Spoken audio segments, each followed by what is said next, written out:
चोरी एगो गायो बिया त इहो पेड़ के खइले बिया चोकर ना खाई खाली खुदाई बागला दाना खोजतिया खचे रह हाय तोरा खियावत नहीं है 4 दिन झुरवाइनी बस सारा तोर लेके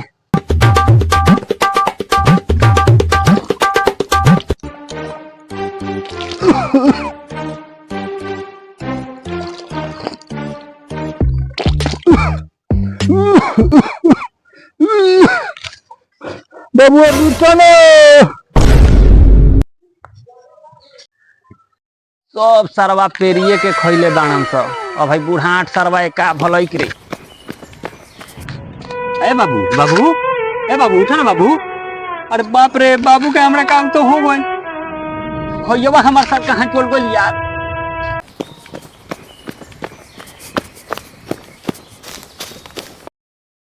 सर खाली घास घास कोइले रही कहम के रे जाके रहर बुछ लियाओ आ गाय के टाइम से खियाओ खाली सार घास घास कोइले बा झाट हमर घास खाली सार मुआ दियन तो सार घास गरहोत सार रोड अब भैया हो भैया घासा बाबू का गांव में भइल बा अरे का भइल रे सावा अबे तेरे गांव में खुटी हलो लखो पोल पर गिर गेल हो गाड़ चीर के बेहोश हो गइल जल्दी चल ना त मोर चल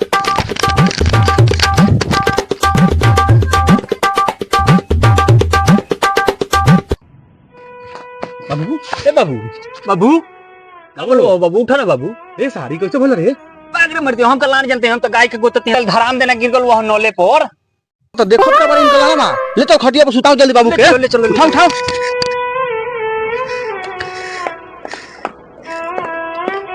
ओ भैया डर के नस फट गई हो थोड़ा आराम से बाबू ज्यादा दिक्कत बा का बबुआ लो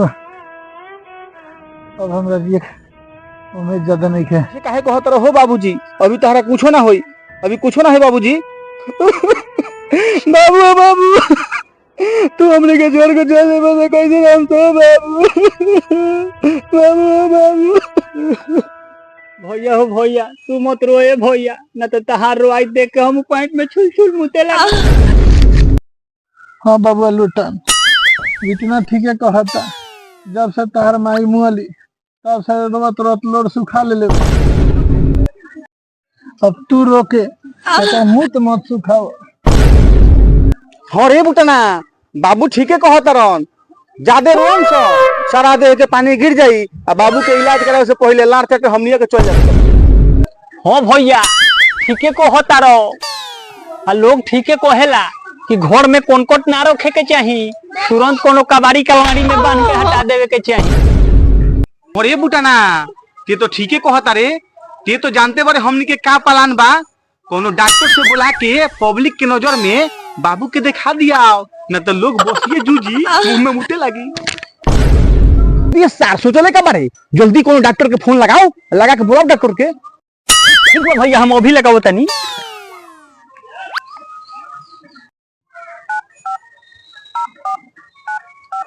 हेलो डॉक्टर साहेब हाँ हाँ बोलो ए डॉक्टर साहेब जल्दी से आई ए डॉक्टर साहेब जल्दी से आई ना तो हमारा बाबू के गड़ फट जाई ना तो हमारा बाबू के गड़ फट जाई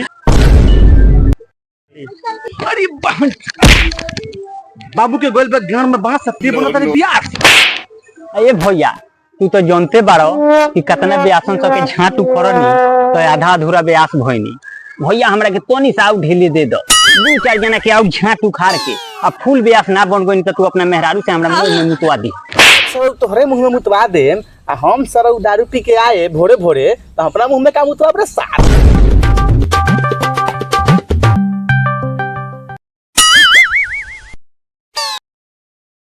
हो यही जमाना में ना खाती बार बार मिस कॉल मारता फोन ना करो बोलो का भाई काजी रे डॉक्टर है कि डॉक्टर के ला है 300 रुपया गुटिया के चल गए मरीज का बीमारी की झाटो टेस्ट ना भाई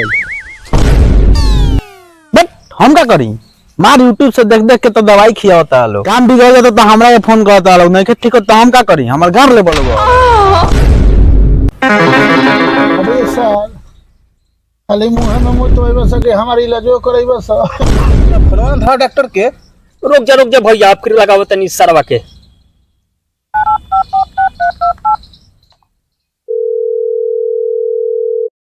हेलो डॉक्टर, सुन लो, अगर हमरा बाबू के छूटल प्राण तो तहर काट ले सरौ सामान तोहरे आला तहरा गाड़ में ढुका के तहरा गाड़ का चौहदी में नदी खोद के अपन गरई ने छोड़ देनी तो कही हो। अब बाबू तू चिंता मत करो, उपाय पहले बन फोने पर तू है बुझत हुई। डॉक्टर साहब जौन फोन पर उल्टा सीधा बोलले बनी ओकरा खातिर आई अब सौरी गुस्सा खकार के फेंक दिले होते दौड़ी।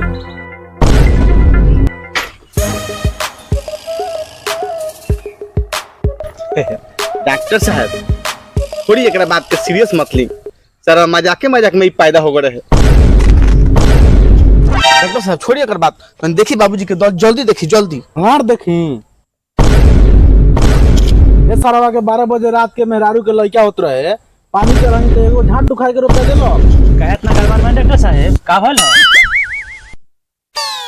अच्छा तू ही बताओ, इलाज करा के झाट उखाड़ के एगो रुपया ना देबो तो तारा दुआरी पर मुते है का डॉक्टर साहब? तो एगो झट के बात करता नहीं हाथ में दे दी।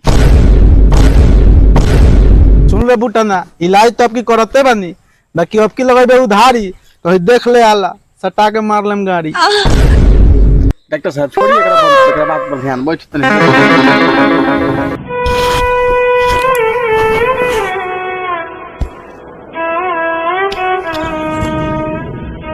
चापी छोड़ी चापी छोड़ी लार खोखले बारो आला छटक जाता।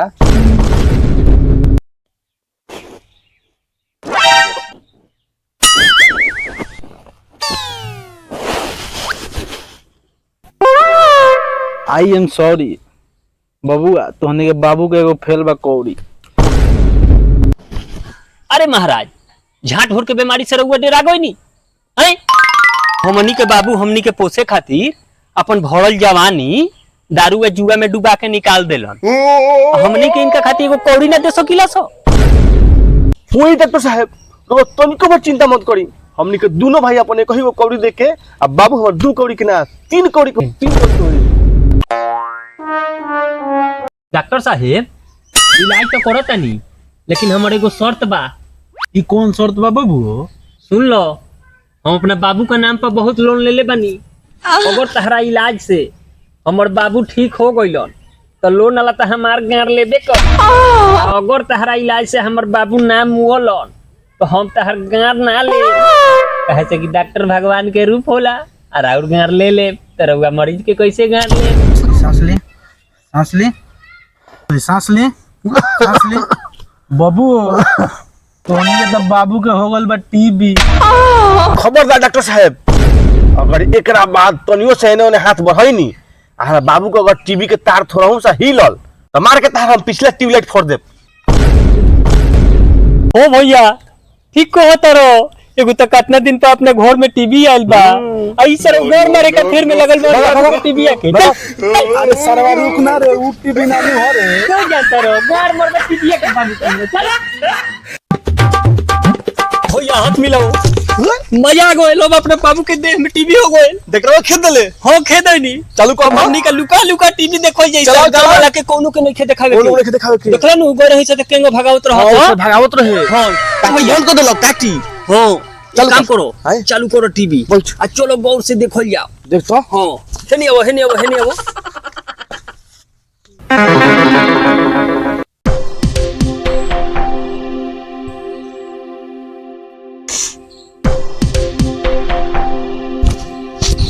वाह मजा आ गई भाई। ठीक चलता। अरे बड़ा तोनियो न खोन झिलझिला थो बाबू वाला टीवी या वाह कहा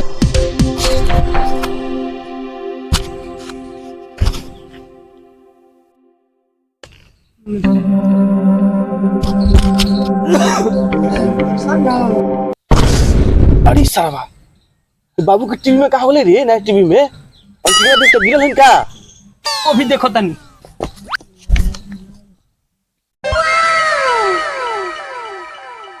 भैया हो अरे मरवान टीना तो हैंग हो गइल है लगता कि अगला बरसात में ठनका जाई तो गिर गए रहे। अब टीवी कैसे चली रे?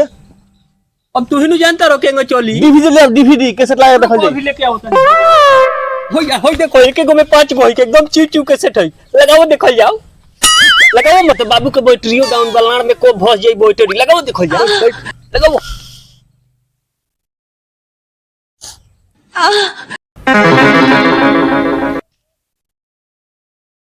कोई संसार मुरचाल कैसेट ले रे? कहां चौथ रे?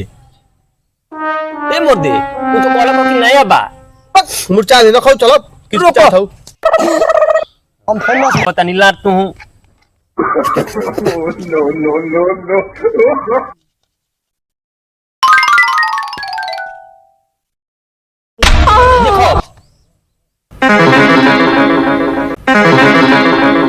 हेलो ई का भलाई साफ ई त बूत गोलाई का भलाई को बैटरी खत्म। हैं भैया ओ भैया अब कहां से टीवी देखल जाई आ तेरा बनिया बाबू के टीवी अब पानी खानी चलत लगा ओ भैया टीवी आने का अरे चाचा देखो ना बाबू के टीवी बड़ा बनिया पानी खानी चलत लगा अरे तब डोरी के तैयारी होल परन जाएला टीवी इनका थोड़ा धोले बा टीवी हो टीवी में धोले बा इनका कौन टीवी ले जाएला डोरी को अरे बाप रे अब तो गोइला ना छोड़ मत रोल